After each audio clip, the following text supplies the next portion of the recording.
Hey EcoPunks, Bobby here, and welcome back to the crossroads of conservation and community. This week we're going to be doing something a little bit different. COVID-19 and stay-at-home orders have shown that there's a significant concern where food security is involved. So what we're going to be doing today is I'm going to show you a quick 4-ingredient recipe to make a homemade fertilizer to help you grow your own produce while staying safer at home. So I've gone ahead and measured out everything we're going to need for this recipe. Take 1 teaspoon of baking soda, 1 tablespoon of Epsom salt, and finally a ½ teaspoon of clear ammonia. We're going to take these 3 ingredients and mix them in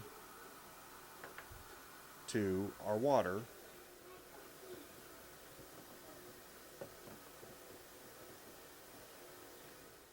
And that's it.